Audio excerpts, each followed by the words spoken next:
Buongiorno, come stai? Cette semaine, Alogi a déposé ses valises en Toscane, dans le centre de l'Italie. La Toscane qu'on appelle aussi la Bella Italia, pour ses paysages, sa culture, ses produits généreux. Et au milieu de toutes ces merveilles, Cantina Giuliano, un vignoble cachère tenu par Ellie et Lara. On va aller découvrir leur vin, mais aussi leur restaurant qui est juste à côté. Et puis, toute cette richesse que propose la Toscane. Restez avec nous.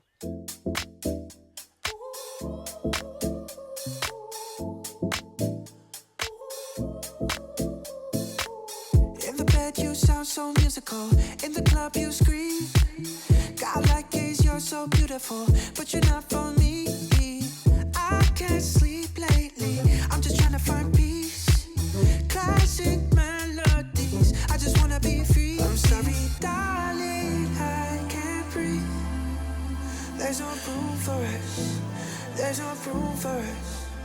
I said, darling, can you see? There's no room for us. There's no room. Now our lives are changing. Promises keep slipping. And I always knew it wasn't you. It wasn't you. Now our lives are changing. Promises keep slipping.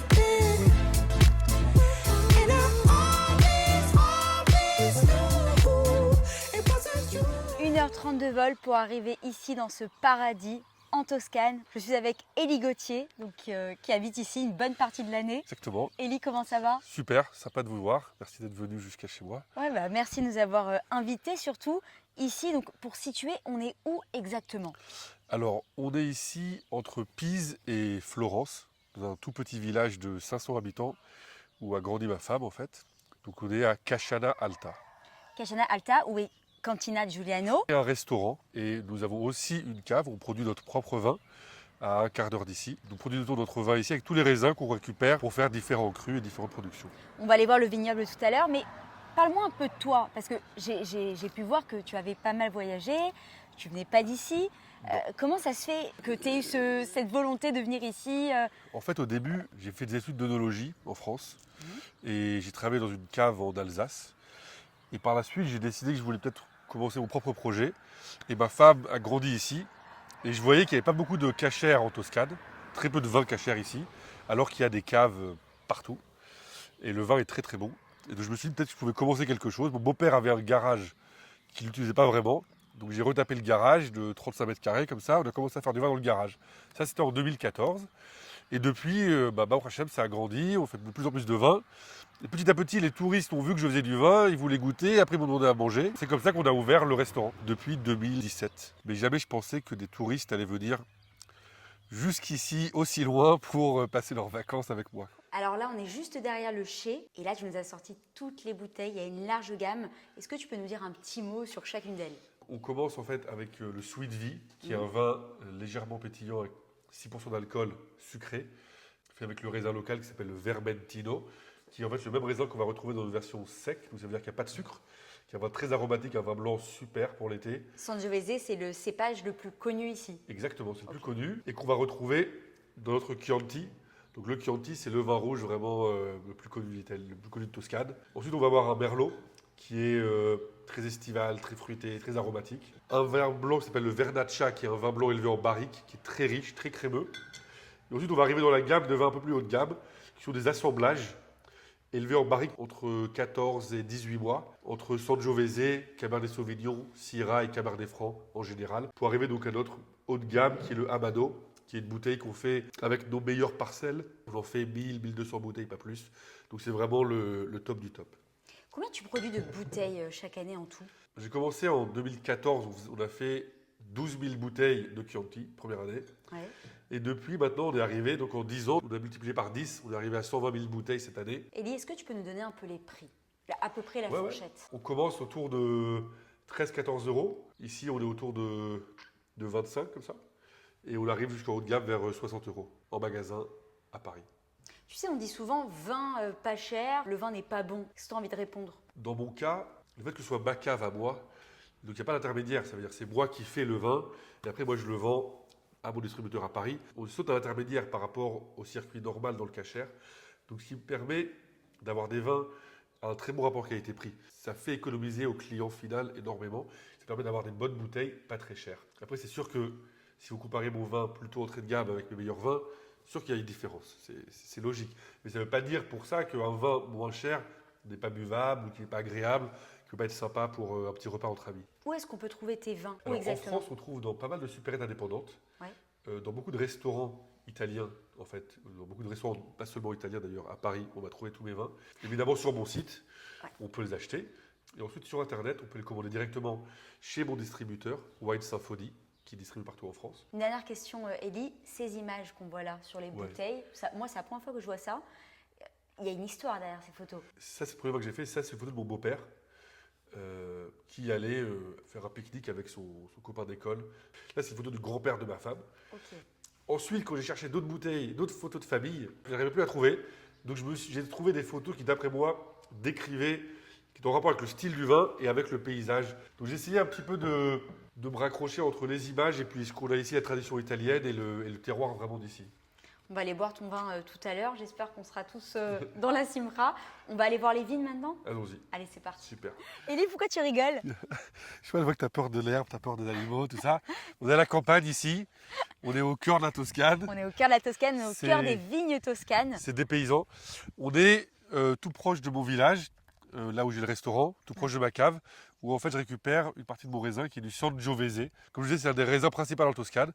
Et la spécificité ici du sol, c'est que c'est du sol argileux qui est plein de coquillages. Ça, j'ai ramassé ça Ah, par c'est terre. ça, waouh!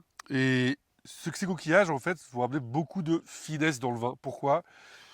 Je ne saurais pas t'expliquer. C'est la magie du vin. Alors, on va montrer juste derrière. Donc, ça, c'est le raisin qui est en train de pousser, quoi. Ça, c'est les bourgeons qui vont fleurir d'un moment à l'autre et qui vont donner ensuite, chaque petite fleur va devenir un raisin. T'as pas une petite anecdote un peu insolite à nous raconter? Anecdote insolite, c'est le jour où ma pompe s'est coincée, en fait, je pompais du raisin. Les raisins sont bloqués les tuyaux et moi je pompais, je voulais que ça passe et au final ça a éclaté. Et donc j'en ai pris partout, ça a sali la cave jusqu'au plafond. Donc ça c'était insolite. Ouais. Elie, on va où maintenant? Et ben maintenant on va à la cave, on va montrer un peu, on va goûter les vins. On va à la cave, on va goûter les vins. Allons-y. Elie, c'est déjà l'heure de boire? Il est un peu tôt là. Non, mais là, on est au travail. Je vais te montrer un petit peu ce qu'on fait. Donc ça, c'est du Cabernet Sauvignon. Donc c'est un vin super sympa, super aromatique, qui va bien vieillir. Ça, on a récolté ça en septembre, entièrement cachère ici. Et le vin est ici, tranquillement, en train de vieillir. Ça s'appelle l'élevage depuis le mois de novembre. Je laisse goûter. Ah, je veux bien.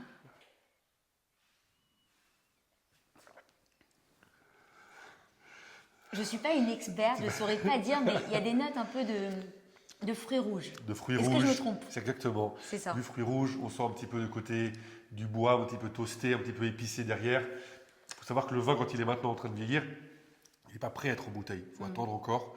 Ce vin, il va encore vieillir presque une année avant qu'on l'embouteille et qu'il soit prêt à la table. Donc il va passer 1 an et demi ici. Elie, on te voit partout en cuisine, Ouais. dans la cave, au vignoble. Comment tu fais? En fait, quand on a commencé le restaurant, c'était juste ma femme et moi, tu vois. Il y avait Ouais. pas... Donc moi, tous les postes ici, je les ai faits. Laver la vaisselle, j'ai tout fait. Donc maintenant, on vient d'ouvrir. Il y a une nouvelle équipe. Donc faut leur expliquer, il faut leur montrer. Les recettes, c'est les nôtres. Donc ma femme n'est pas là, donc moi, je dois leur montrer un petit peu les choses. Et voilà. Et on a vu pas mal de clients du coup qui parlaient avec des langues différentes. Ils viennent d'où principalement tes clients? Alors en principal, ils viennent des États-Unis. Ouais. On a dans la basse saison maintenant, comme ça en mai, on a pas mal de Français qui viennent. Parce qu'il y a les ponts, parce que c'est pratique, il y a des vols faciles pour quelques jours. Mais c'est vrai que le gros, c'est quand même les États-Unis. Maintenant, Israël, je n'ai pas beaucoup d'Israéliens évidemment à cause de la situation en Israël. Mais en général, j'ai quand même pas mal d'Israéliens. Et après, quelques Anglais, ici et là, qui viennent se balader, quoi. Ouais, c'est ça. Tout à l'heure, on a été chercher les truffes avec une famille qui venait de Los Angeles. Ils sont venus dîner ici. Très, très, très sympa. Et puis, vous avez fait des On a pâtes. fait des pâtes ensemble avec Ouais. les enfants, ils sont éclatés, les tagliatelles. Et puis, ils ont adoré le repas. Vraiment que des compliments, donc on est très contents. Comment tu décrirais, toi, ton établissement? Quand j'ai commencé à devenir religieux, quand j'étais jeune avec ma femme, on voyagait partout. Ouais. Et l'intérêt principal pour moi de voyager, c'est de manger. C'est Ouais. ça qui m'intéresse. Le reste, Donc quand j'ai commencé à manger cachère, je ne pouvais plus vraiment voyager, ça m'a rendu fou. Donc on s'est dit, quand on a commencé nous à faire à manger ici en Toscane pour les clients qui passaient, on s'est dit, il n'y aura pas de ch'ti seul, pas de houmous. Donc l'idée pour nous, c'est vraiment d'essayer de faire les plats typiques d'ici, quoi, les goûts de ce qu'on trouve ici, en Toscane en général. Donc pas beaucoup de crème fraîche, tout ça, on utilise vraiment les ingrédients d'ici, on fait notre charcute. Dès que ma femme est là, bientôt on va faire nos fromages de brebis. Donc on essaie vraiment une cuisine, j'aurais dit, simple mais goûtue, typique. Et ce soir, alors, qu'est-ce que tu as cuisiné? Alors ce soir, on a fait, alors pour ceux qui ont fait des raviolis aux artichauts avec moi, j'ai fait une petite sauce à l'agneau, avec un petit agneau braisé. Ce que moi je préfère, c'est qu'on a fait de la carbonara, avec la poitrine de veau que je fais moi vieillir pendant 1 mois et demi, pour faire des petits dés de poitrine de veau, aussi de folie. Et ensuite, bon là on a fait un petit peu des steaks. En général, on va avoir du canard, on va avoir de l'agneau, ça va changer un petit peu, quoi. En fait, c'est ça, c'est un restaurant donc, gastronomique, cachère. Et vous conservez un peu les goûts de la région, C'est ça. les traditions de la Toscane. C'est ça qu'on essaye, avec un menu très limité en fait. Et que tous les jours, il n'y a que 2 ou 3 éléments. C'est-à-dire 2 entrées, 2 plats, 2 desserts, 2 pâtes. Et ça change tous les jours. Donc si vous revenez maintenant, demain soir, si vous passez la soirée avec nous, ce sera différent. Et ce sera halavi, parce qu'aujourd'hui c'est bassari, demain c'est halavi. Mais à part ça, ce sera différent. Donc là, j'ai des clients qui vont venir pendant 3-4 jours de suite. Ils dorment à côté au château. Donc tous les jours, il y a 2-3 choix, mais des choses qui se renouvellent. Donc nous, en fait, on sait qu'il y a 10 personnes, on prépare pour 10. Il n'y a rien qui reste dans les frigidaires, tout est frais de la journée, les sauces sont fraîches, tout est fait frais. Et alors pour dormir, donc du coup tu disais ça, il y a des hôtels à côté où C'est ça. on peut séjourner. Donc il y a un hôtel à côté avec qui je suis partenaire, mais qui est un hôtel pas cachère, Ouais. mais avec qui je travaille depuis 7-8 ans. Ils connaissent très bien les juifs, les différentes exigences, Shabbat, les clés, machin, les lumières, ils sont vraiment au top. Ils ont mis à disposition une petite pièce super où il y a plata, coupe-coupe, on a travaillé ça ensemble, on peut passer Shabbat là-bas, il y a un frigidaire, et puis l'équipe s'occupe d'eux, c'est un plaisir. À part ça, je travaille avec des prestataires qui ont des villas dans le coin, donc pour les grandes familles qui veulent dire des très belles villas. Et puis on propose, pour ceux qui viennent vraiment à beaucoup, qui ont un budget, qui veulent kiffer, je fais chef à domicile, j'envoie mes matchs Guirim, nos recettes, mes chefs pros, vraiment des mecs avec beaucoup d'expérience, et ils viennent cuisiner pour 20, 30, 40 personnes dans votre villa, et c'est le plaisir. En fait, donc il y a plein de prestats et en plus, je crois que tu proposes un service traiteur, c'est ça? Alors ça, on fait ça, et après ça, on fait les traiteurs. Donc maintenant, en fait, j'ai un partenaire de Florence, mon cachère, qui lui est traiteur depuis 30 ans, un mec super, qui a énormément d'expérience, qui voulait se lancer dans le cachère. On s'est rencontrés par hasard, Mina Shabaïm, et donc ça fait 3 ans qu'on travaille ensemble. Donc là, on a fait Pessar ensemble. On va faire des mariages, c'est avec lui qu'on va faire les rallyes. Il a le goût de la Toscane, et entre moi et lui, vraiment, il est une équipe de choc. Vraiment, les gens qui vont venir cet été, ils vont kiffer. Il y a Je tout, pense, quoi. il y a de tout. Si vous voulez venir vous marier ici, faire une simra, Shabbat Ratan, bar mitzvah, on fait aucun problème. Et puis tout à l'heure, on sent les goûts des plats dans la cuisine. Je crois qu'il faut qu'on Faut goûte. qu'on mange un truc, parce que Faut moi qu'on aussi, je mange mange un avoir truc. faim, vous aussi, donc on va s'asseoir, on va manger un petit truc, on va se kiffer. Merci Elie, en tout cas, Merci ton beaucoup, restaurant Roman. est fabuleux. Il est ouvert toute l'année. On est ouvert à partir de début mai Ok. jusqu'à Rosh Hashanah. Jusqu'à Rochelle. Donc il y a 5-6 mois. Vous pouvez réserver sur Internet. Toutes les informations sont sur notre site Internet. Vous pouvez commander des repas emportés, des pique-niques, des petits déj si vous voulez vous balader. Tout est là. Ouais, il n'y a plus qu'à. Il est temps pour nous de vous laisser. On vous a montré plein de petits endroits aujourd'hui, les vignobles, la cave, le restaurant, l'hôtel, etc. Vous pouvez réserver sur le site internet de Elie pour découvrir la Toscane, découvrir de nouvelles saveurs et puis vous créer de nouveaux souvenirs. C'était Cantina Giuliano pour Alogie. À bientôt.